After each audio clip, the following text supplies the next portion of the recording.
c'est? Qu'est-ce que ça signifie, ton Algérie à toi? Je ne suis pas né en Algérie. Je ne suis pas né en France non plus, je suis né à Madagascar. Je suis parti de Madagascar à 6 ans et demi, arrivé en France, en Lorraine. Je ne suis pas resté longtemps en France, parce que comme mon père était ingénieur des eaux et forêts, il est allé ensuite, il a été muté à Salman, en Algérie. Et du coup, avec ma famille, c'est-à-dire ma mère et ma soeur et mes 2 frères, on l'a rejoint à Bénissaf. Et donc c'est un tournant pour moi, parce que c'est un pays que je ne connaissais pas, mais je m'étais déjà fait à l'idée d'aller dans des pays qui n'étaient pas le mien d'origine, à savoir Madagascar, d'origine parce que j'y suis né. Donc j'ai même été admiratif de la végétation, des gens, et surtout Bénissaf, on en reparlera peut-être, mais ça a été un des moments les plus merveilleux de ma vie. Et pourquoi c'est un tournant dans ma vie, c'est que ensuite nous avons été à Alger. Pas immédiatement, mais nous sommes allés à Alger, et là j'ai découvert un monde que j'ai détesté, qui n'était pas l'Algérie, mais qui était la situation de guerre. J'ai découvert la guerre, j'ai découvert le couvre-feu, j'ai découvert les mouvements de troupes. On était à Bir Khadem, qui descendaient, qui montaient, qui n'étaient pas les mêmes.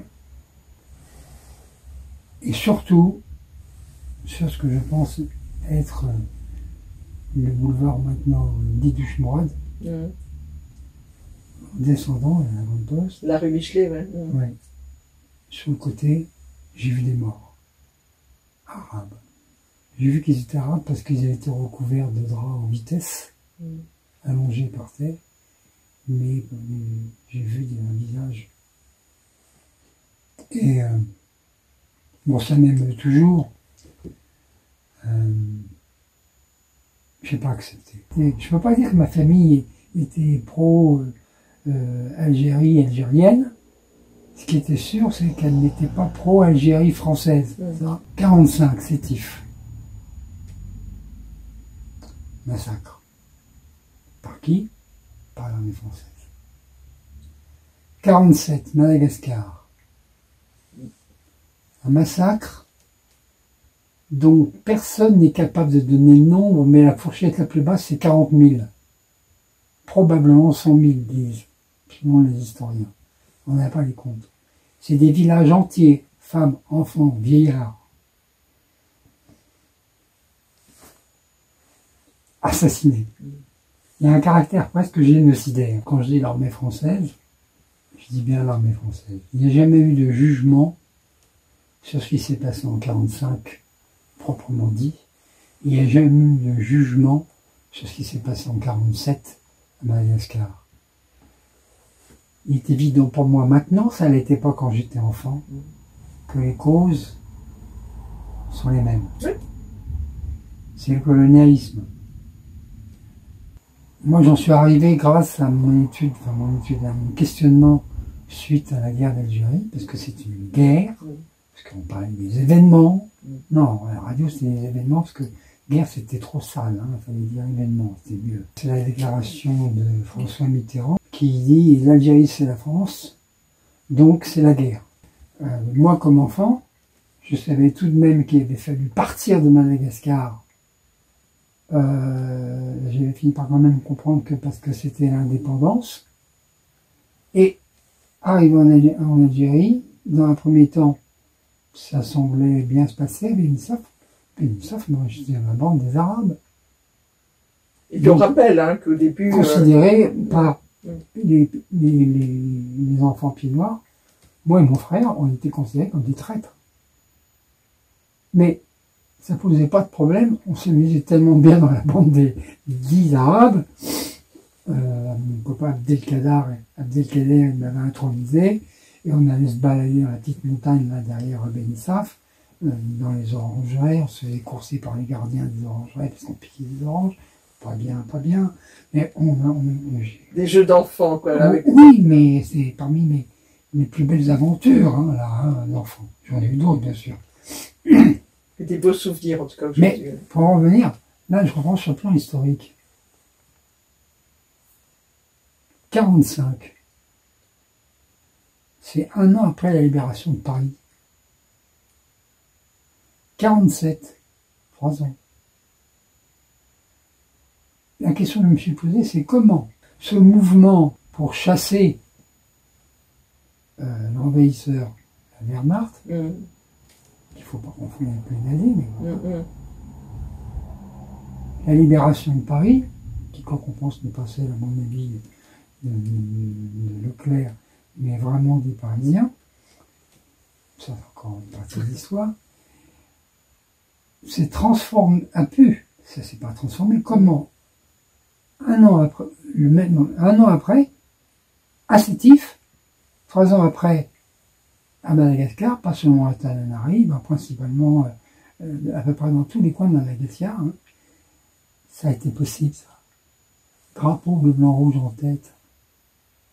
Ce qui fait que je vis en France, je suis de langue française, à ce point que j'aime tellement la langue que j'écris, des poèmes, que... Voilà.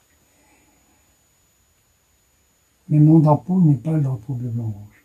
Le drapeau de mes filles, qui sont nées en France, c'est le drapeau bleu, blanc, rouge. Oui, je comprends. Il y a plein de gens dans ce pays, en France, qui adhèrent à leur drapeau, qui est le drapeau bleu, blanc, rouge. Moi, je ne peux pas. J'ai une anecdote là-dessus. Si mon père le voit, il s'en rappellera peut-être aussi. Nous étions à table, à Alger, on est bien après l'émission. Donc, à un moment donné, la radio, qui était le seul média, et on entend à la radio une annonce d'un discours, et puis la Marseillaise. Nous avions à l'école appris, école républicaine. Je me suis levé, quand on entend la Marseillaise, on se lève. Mon frère Marc se lève aussi. Mon petit frère Yves commence à se lever aussi. Ma sœur, bon, quand même, était petite. Mon père dit, rasseyez-vous les enfants, ça n'en vaut vraiment pas la peine. Ça m'a marqué parce que là, j'ai vu qu'il y avait un gros problème. J'avais très confiance dans mon père, il pouvait être rude, mais il était juste. Il est toujours juste. Et là, déjà, il est moins rude, oui. mais il est juste. L'ambiance dans laquelle on était terrible. Le couvre-feu, déjà, donc il n'y avait pas de lumière. Au petit matin, il nous est arrivé de ramasser des douilles avec lesquelles on faisait des sifflets, mais aussi des balles perdues. On comptait les explosions, vous voyez des champignons de fumée au-dessus d'Alger, parce qu'on surplombait un peu, des rayons un peu en hauteur, et on appelait ça des putsch. Parce que le mot putsch, on l'avait entendu déjà. Il tient pas à la mode, oui, sans savoir ce que ça voulait dire. Non, absolument pas. Ah, il y a encore 2 putsch là. Voilà. Bon. Ça, la naïveté, la candeur des enfants. Oui, mais la candeur. Alors, pour mon frère Marc, il a des souvenirs. J'ai écrit un texte là-dessus, j'ai fait une lecture là-dessus, à Balaguer, et que j'ai lu en public. Et mon frère Marc me dit, ouais, c'était bien ça, parce que je raconte des souvenirs. Il y a notamment en particulier un souvenir terrible. Une nuit, on entend des bruits de tac, tac, tac, tac, comme ça. Mitrailleuse, pistolet mitrailleuse, je sais pas. Hein. Mes parents viennent nous chercher dans nos chambres. On avait 2 chambres. Yves et Anne étaient ensemble et moi j'étais avec Marc. Ils nous ont mis dans la baignoire de la salle de bain, parce que la salle de bain était la seule pièce qui n'avait pas de fenêtre, et il n'y avait aucun risque que des balles perdues arrivent. Et là, on a entendu. dans le noir. Oui, donc les feux nourris, les tirs nourris étaient pas loin, c'était ça, c'est que... Mais ils se sont rapprochés. Et on a entendu une série d'explosions comme si c'était à côté de nous. On s'est dit, c'est dans la maison que ça explose. C'était pas dans la maison. Mais le lendemain matin, on a vu que c'était la maison d'à côté. Alors, nous, les mômes, on regardait, la maison était complètement dévastée. Tout était écroulé. Et qu'est-ce qu'ils disaient de ces endroits, de ces maisons qui étaient détruites, tu te souviens? Ben ça, je me rappelle très bien, parce que il y a une personne, je sais plus laquelle, mais c'était pas mes parents, qui a dit, ça, c'est du bazooka. Et une autre qui a dit, il paraît que c'était une école de FLN. Ah, ça, je me rappelle. Le reste est plus diffus. Oui. La mémoire... Oui, ça, et puis je pense que la peur peut faire que des fois, on peut... voilà. Ah ben, la peur, il y a eu, là. Non, mais peut-être que la peur peut des fois un peu contrarier nos émotions ou nos souvenirs, mais là en l'occurrence, c'est des mots qui t'ont marqué, même si tu as pas 10 ans quand tu vis ces choses-là. Non, j'ai pas 10 ans. Cette baignoire dans laquelle vos parents vous mettent pour vous protéger. D'ailleurs, Oui. grand bien leur a pris, parce que vous sortez tous indemnes de ce... Oui, alors en fait, il n'y a pas eu de balle perdue dans la maison. Cela dit, il y aurait pu. Moi, je me rappelle, bon, j'étais l'aîné. Je suis toujours l'aîné de ma sorofratrie. Je dis sorofratrie parce qu'on dit fratrie souvent. Or, il y a une sœur. Hein. Et je ne vois pas pourquoi elle n'est pas... elle serait exclue, ou en tout cas, oui. Par le mot. Donc, je ne sais pas s'il existe le mot, mais moi, je dis sorofratrie. Voilà. Sympa. Bon. Et on était en protection les uns des autres. Et moi, j'étais en protection j'essayais d'être en protection des trois autres, quoi. Le rôle de l'aîné, en fait. Et en même temps, j'étais pétri de trouille. De trouille. Je pense que ceux qui ont connu, j'imagine ceux à Gaza, ça va être bon, qui ont connu la guerre de très près, qui ont vu là les gens mourir à côté d'eux, qui ont risqué de mourir eux-mêmes, doivent bien mieux comprendre que moi encore. Et moi, j'ai subi cette trouille de... on se dit pas, je vais mourir. C'est pas ça. C'est physique. On a l'impression qu'il y a un étouffement de tout. Ma sœur, bon, elle a 6 ans de moins que moi. J'en ai bientôt 72, je suis à la fin du mois. Se rappelle, elle a cauchemardé pendant des années de cet événement-là. Et de temps en temps, elle cauchemarde encore, elle me le dit. On en parle. Elle n'a pas de souvenirs aussi précis que moi. Mais ça l'a marqué. Elle en a cauchemardé.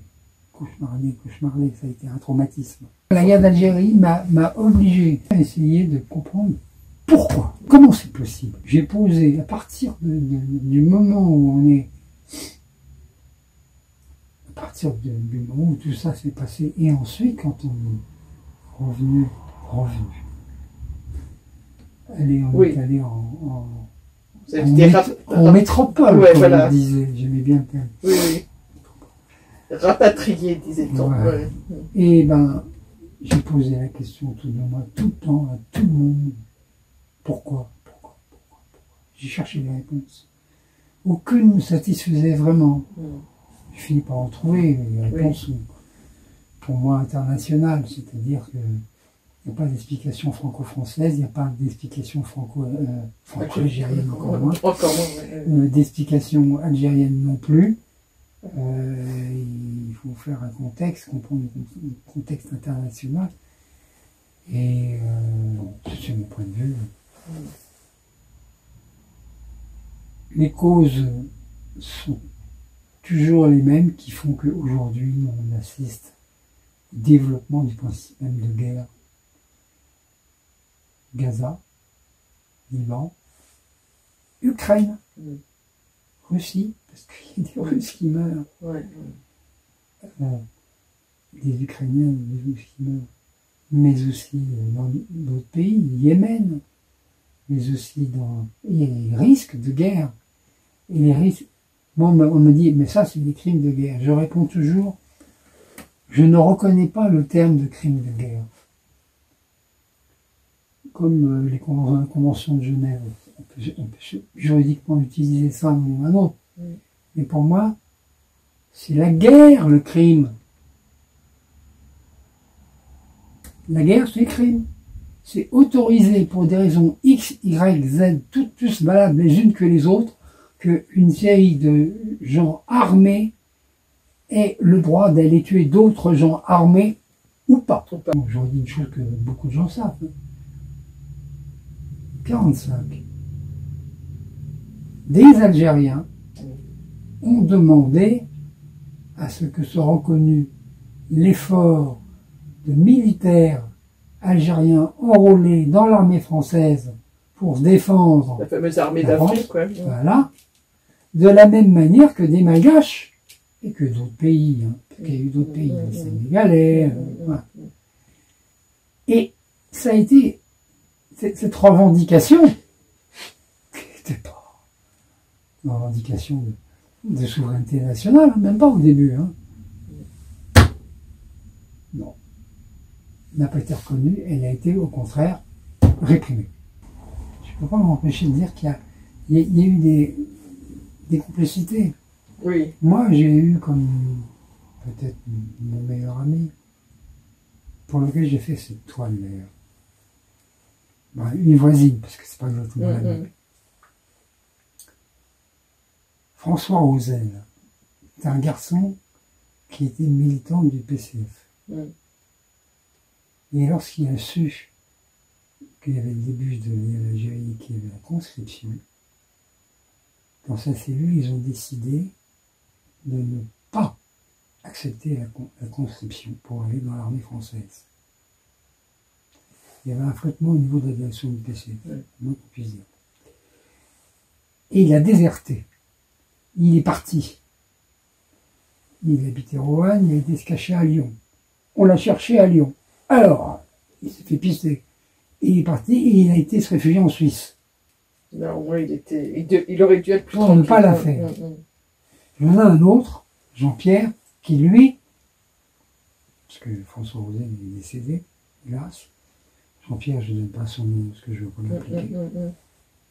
Jean-Pierre, lui, il a dû conscrit aller en Algérie après les accords d'Évian pendant 2 ans dans une caserne à se demander ce qui fichait là-bas en sachant toutes les exactions qui avaient eu lieu, c'est-à-dire ce qu'on connaît, mais ce qu'on appelle la corvée de bois, hein, la corvée de bois où on prend 2-3 félagas, qui est quand même un terme que les Algériens refusent parce que c'était Moudjahidine et pas félaga, ça c'est un mot d'armée française, hein. Et hop, on les emmenait dans le bois et on les tuait. Voilà. Et sur le rapport, on marquait tentative oui, bien sûr, de fuite, et puis voilà. Pour justifier qu'on leur tirait dans le dos et pas... Non, mais il y avait des résistances, on n'en parle pas beaucoup, mais je le sais par un ami qui m'a raconté l'histoire de son père qui était conscrit dans l'armée française pendant la guerre d'Algérie. Ils avaient un adjudant qui ne pouvait pas s'inquiéter les uns et les autres, qui était leur adjudant. Et à un moment donné, il n'arrêtait pas, il leur faisait faire des choses qu'ils ne voulaient pas faire par rapport aux Algériens. Ils n'acceptaient pas. Et à un moment donné, je ne l'ai pas vu, c'est ce qu'on m'a dit, c'est ce qu'il m'a dit, donc je ne suis pas témoin. Donc ma source... Mais tu me l'actes en tout cas. Ouais. Voilà. Donc dans quelle mesure ça a été interprété, je ne crois pas. Mais bon.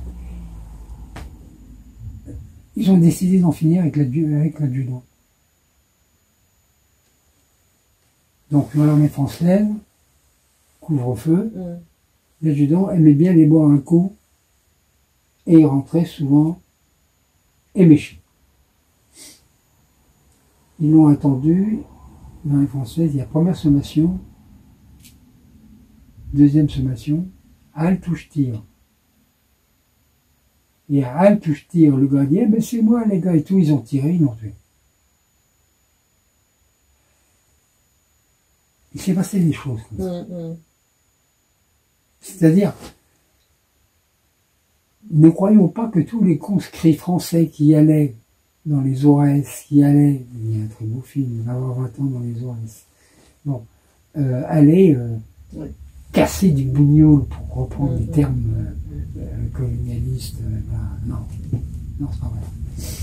Après, il y a une petite anecdote aussi qui m'a permis de comprendre aussi des choses. Je te l'avais dite déjà une fois, mais qui vraiment, hein, voilà. Quand on est arrivé à Alger, on ne pouvait plus être à l'école publique. Oui. On ne pouvait plus, pourtant, mes parents auraient préféré, mais ça devenait dangereux. Dangereux à cause des tensions, y compris entre les mômes, mais pas seulement, surtout autour. Donc, ils ont préféré nous sortir dans une école libre. Putain, je mets des guillemets à libre. Oui, parce que, en fait, on va voir comment c'était libre. Non, c'est une école des frères Joseph, une congrégation, voilà, religieuse catholique. Et quand on est avec mon frère Marc, on est passé par les frères Fourier, qui nous a donné les bouquins, les cahiers, voilà, blues aussi, voilà. Et ensuite, on est arrivé dans la cour. Et il y avait d'autres gamins qui étaient là. Pas un arabe, pas un kabyle, pas, non, que des enfants pieds noirs, enfin d'Européens en tout cas. d'Européens, et clairement pieds noirs, et ensuite on montrera. Bon, on s'approche, nous, hein, on va se faire des copains, quoi. Et il y en a un qui se dégage, qui avance, assez baraqué, qui dit, regarde-moi, parce que j'étais plus grand que mon frère, il me dit, t'es pour Salan ou t'es pour De Gaulle? Pardon, je ris de cette anecdote parce qu'elle est exceptionnelle, quoi. C'est. Non, mais maintenant je peux en rire aussi. Oui, mais à l'époque, moi, alors, Salan, jamais entendu parler. De Gaulle, ça t'évoquait plus quelque chose. De Gaulle, entendu parler. Sans plus que ça, mes parents étaient pas gaullistes pour De Gaulle, mais. Alors je dis, De Gaulle, ping, un grand coup de poing dans la figure. Et ça a commencé, on a commencé à se faire tabasser. Mon frère Marc et moi, dos à dos à se défendre. Tu parles d'un comité d'accueil. Mollement, un frère est venu pour nous séparer parce que c'est pas catholique, c'est pas très catholique de se battre. C'est loin de la fraternité qui est prônée. Tu tueras point et tout, dans la joue gauche, tout ça. Bon, on s'est fait séparer. Et ensuite, déjà on a compris que c'était un drôle d'endroit. Et là où la promesse était l'apothéose, c'est la salle de classe où à chaque fois, à chaque cours, prière. On n'avait pas l'habitude de ça à l'école publique. Hein. Et après les prières, le cours. Et on avait une incite que j'aimais beaucoup, enfin une prof de français d'ailleurs. Et j'aimais bien son cours. Et à un moment donné, elle fait son cours, et en mettant sur le plancher, je vais faire le bruit, ça va vite s'entendre.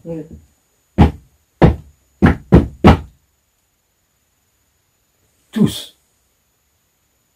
Il t'appelle Algérie française. Ouais, une classe de combien? Une trentaine d'enfants, c'est ça? Voilà. Oh, peut-être 25, je sais pas. Mais en tout cas, de quoi faire. Beaucoup. Ouais. Elle ne pouvait plus parler.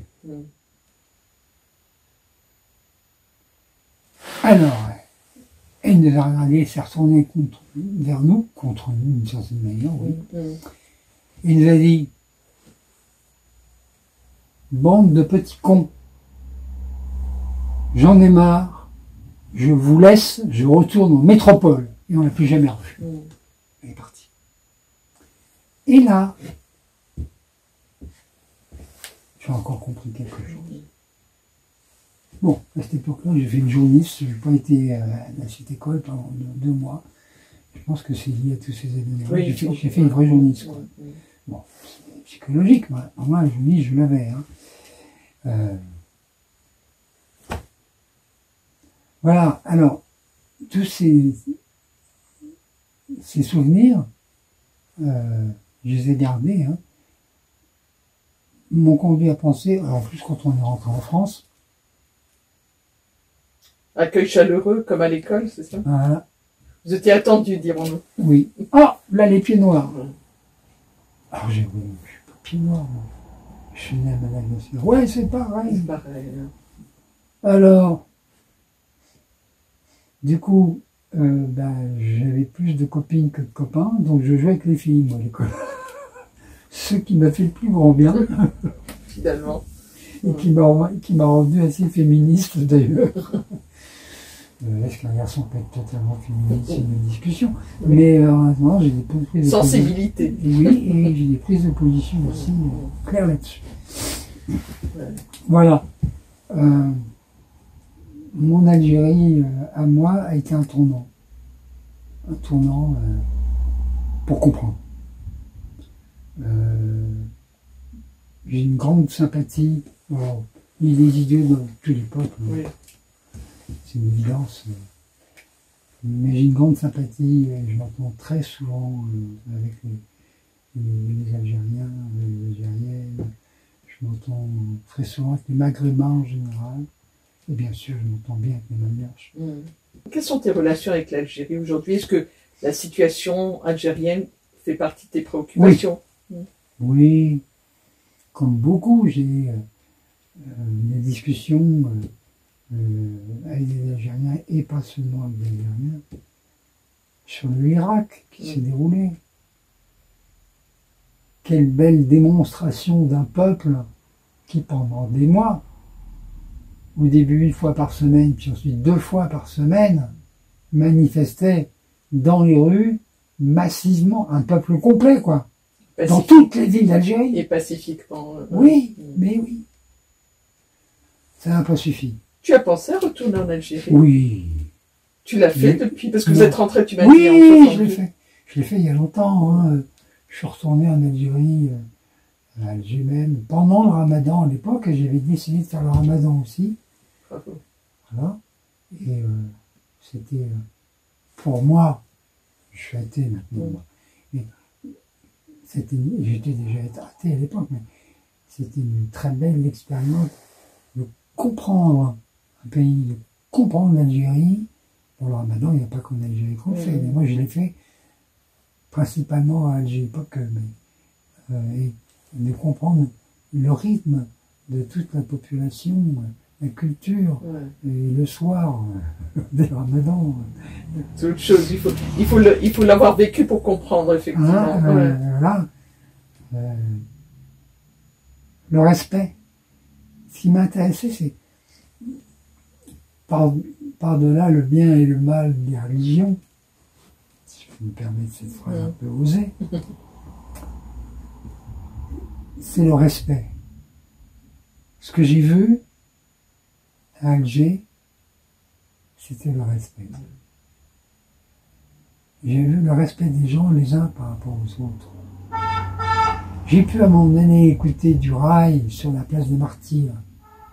Il n'y a pas un arabe ou kabyle qui m'a montré du doigt en disant « Mais qu'est-ce que tu fous là c'est notre but. » Non, il n'y a pas de problème, on est intégrés. J'ai été dans un quartier où il y avait des tours. Les gars, ils appelaient ça, parce que c'était des gars, ils appelaient ça le quartier de l'enfer. C'était des tours, il y avait 1 à 2 mètres de détritus tassés entre les tours. Il y avait la plupart des fenêtres où il n'y avait plus de vitres. C'est un quartier tout à fait défavorisé d'Alger, dans la banlieue. Et là, j'étais invité par j'étais avec ma compagne de l'époque, mon épouse, ma première épouse, et on était accueillis comme une hospitalité incroyable. Et pourtant, on était dans un quartier dit sensible, dangereux. C'est rien passé. Alors, on était bien accompagnés aussi. Voilà. Bon, voilà. Mais oui, je suis retourné jusqu'à... Je voulais aller à Bénissaf, mais après, ça devenait compliqué. Il n'y avait plus beaucoup de temps, et ça, c'est ce qui m'a manqué. Mais j'ai été jusqu'à Oran. J'avais un bon souvenir quand j'étais enfant de Oran. Et à un moment donné, je cherchais une rue. Et je la trouvais pas. Et il y a un gars qui me demande aux vieux, là. Il y a un vieux qui est assis. Le Chibali, oui. En général, c'est les anciens qui savent. Voilà. Et je lui pose la question en français. Il me répond en français. Tu cherches quelle rue? Je dis, la rue, puis j'essaie de trouver le nom arabe qu'on m'avait donné. Et il me dit, oh!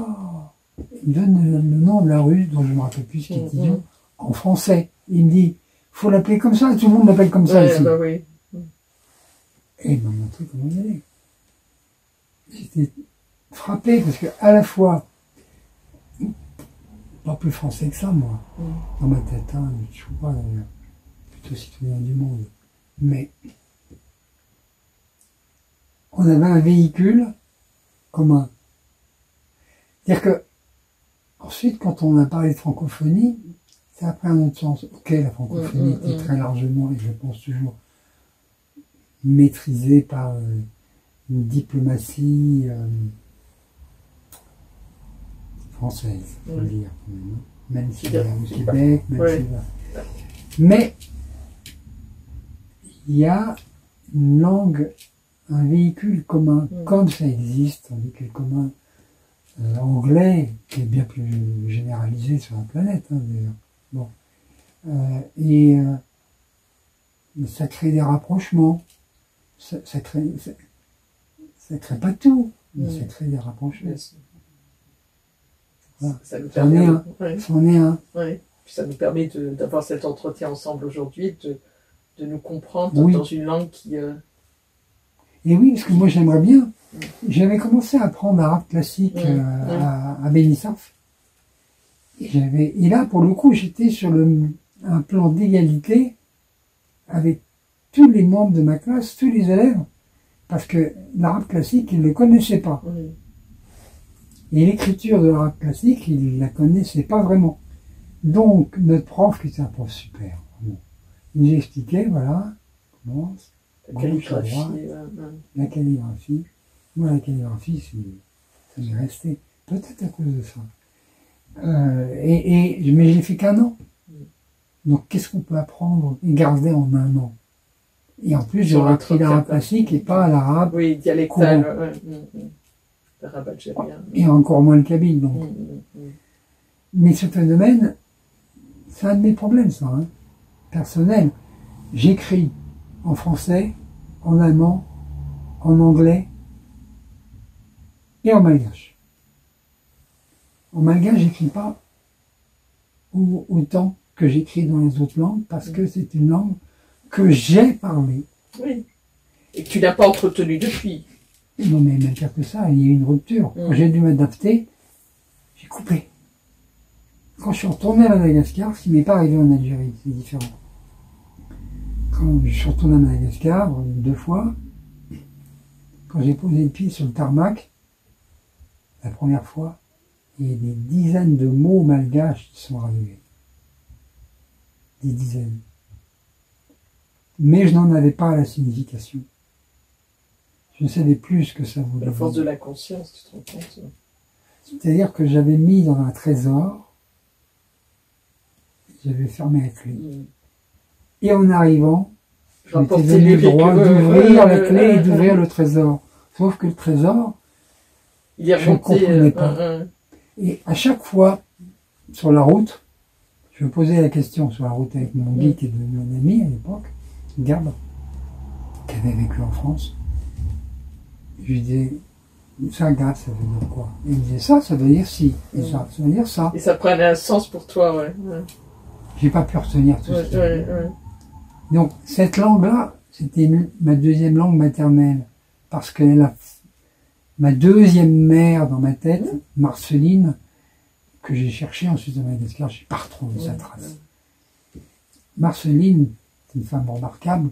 Quand ma mère a eu son deuxième puis son troisième enfant, puis ensuite enceinte de sa quatrième, c'est Marceline qui s'occupait de moi, et s'occupait aussi de mes frères. Et elle était très juste, et je jouais avec ses enfants. Et je parlais malgache, là. Là, je parlais malgache. Donc c'était, je ne devais pas bien parler, hein, bon, comme un mot à cet âge-là, mais je devais même rêver en malgache. Hein. C'était une langue qui venait naturellement à la bouche. Mais oui, parce que les enfants sont capables de gérer 2-3 langues très tôt. Hein. N'importe quel test, de plus. Et ben, cette langue-là, je l'ai perdue.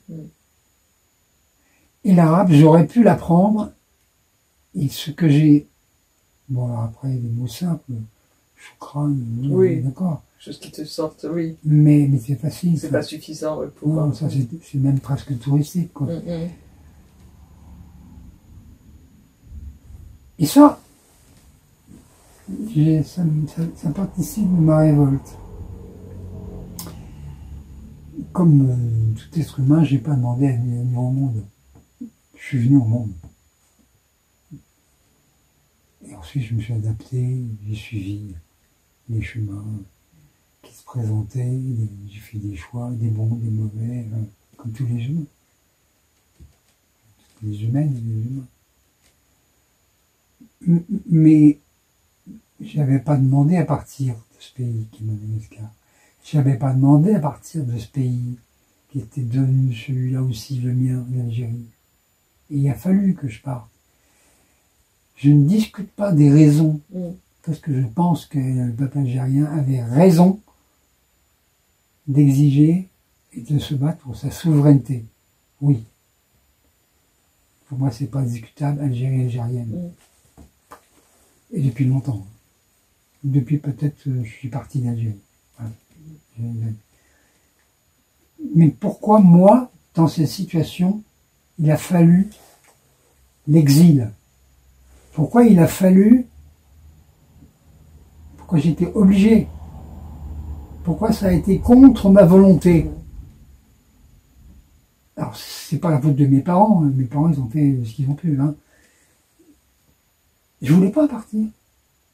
Le Madagascar, je voulais pas partir. Je voulais pas partir en Algérie.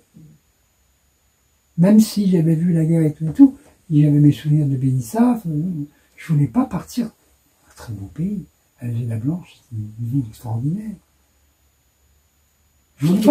Surtout quand tu vas le comité d'accueil oh ben alors là, arriver en France. Tu me disais tout à l'heure que ton père n'est pas rentré. Vous êtes rentré en premier. Mon père... vous êtes arrivé en France. Mon père, il s'occupait... ensuite, il a écrit des bouquins, beaucoup de bouquins sur les zones subhumides et désertiques. Il allait s'occuper des cours d'eau, surtout là. Au début, la Bénissaf, il s'occupait d'un aquarium qui était considéré comme un aquarium national français. Et lui, il était directeur de cet aquarium, donc il fallait réapprovisionner les bacs, etc. On allait dans la mer chercher des congres, les ramener, des poulpes aussi. C'est passionnant. Ensuite, il s'est occupé des cours d'eau. Donc il est venu, si j'ai bien compris, peut-être qu'ensuite il me dira non, c'est pas tout à fait ça, c'est mes souvenirs. Oui, oui. Et après les accordéons, il est resté. Il aurait pu partir. On lui a pas dit que vous restez. C'est lui qui voulait rester.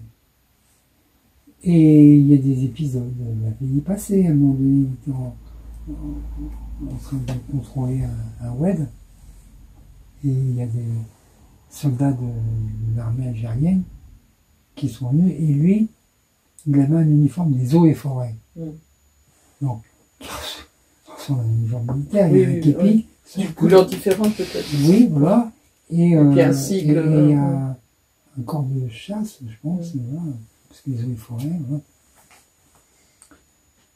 Et ils se sont fait encercler, fusil, braqué. Il était avec un assistant. Et il était mal parti là. Et il a commencé à parlementer. Pas moyen. À un moment donné, il a dit qui commande? Il y a un gars de l'armée algérienne qui dit moi, et il était lieutenant. Il dit mon lieutenant, je suis votre supérieur car je suis capitaine des eaux et forêts. Ah, ils ont commencé à discuter autrement et il a pu partir. Il a fait des choses comme ça. Il a défendu un voisin qui était accusé d'être à l'OAS alors qu'il n'y était pas et qui était encore en Algérie. Il a été plaidé sa cause en démontrant qu'il n'était pas à l'OAS, que c'était quelqu'un d'autre qui était à l'OAS qui s'était dépêché de partir, en laissant des tracts partout, hein. En impliquant tous les gens autour de l'immeuble. Hein, bon. Mais lui, il n'est pas à l'OAS. Donc, mon père l'a défendu, il a réussi. Il a réussi à ce qu'il puisse partir et retourner en France. Mon père n'a pas manqué de courage. Vous parlez de temps en temps de l'Algérie? Oui. Bon, on ne parle pas que de ça, mais oui. Oui, parce que pour lui, ça a correspondu à une période de sa vie active, oui. où il était bien impliqué, au même titre qu'à Madagascar. Donc, le fait de rentrer, comme tu l'évoques, n'a pas été un choix précipité, mais à un moment, il a fallu rentrer, parce que vous étiez rentré en France. Il a souhaité repartir en Algérie. Il l'a évoqué. Il y est retourné. Oui. Pour retrouver... Il est retourné dans son service. Il a retrouvé ses collègues qu'il avait en partie formés, dont le responsable de ce service. Je ne développe pas plus, que je ne veux pas compliquer les gens. Et il y avait notamment un employé de ce service qui dit « Ah, monsieur l'ingénieur », parce qu'il est ingénieur. Ils n'ont pas réussi à mettre la main dessus. Je vais vous montrer. Il a amené dans l'endroit où il avait caché très profondément des microscopes d'une très grande valeur. Et comme ce gars-là se disait que ces microscopes allaient servir à je ne sais quoi, mais pas au service, il les avait cachés. Et puis il a rencontré pas mal de gens. La posture de mon père était une posture très simple, très claire, scientifique. Un scientifique, et il a continué ensuite, il a été en Côte d'Ivoire, il a refusé d'obéir au ministre de l'agriculture de l'époque, qui était son ministre de tutelle. Il engageait des procès contre des entreprises qui déversaient des eaux contaminées. Il leur faisait des procès pour aller vite. On lui dit d'arrêter, il a dit c'est comme ça, je demande démission, il est parti. Il a travaillé à la FAO, il a mis en place des programmes de réempoisonnement et de pisciculture. Et puis il est devenu expert. Comme il est modeste, il ne me rapporte, on appelle ça expert international. Et il a fait partie de l'Académie, il fait toujours partie de l'Académie des sciences d'outre-mer. C'est un scientifique. Quand il est retourné en Algérie, comme dans tous les pays où il est allé, y compris en Chine, Japon, Canada, il fait le tour du monde, mon père. Scientifique. Attitude scientifique.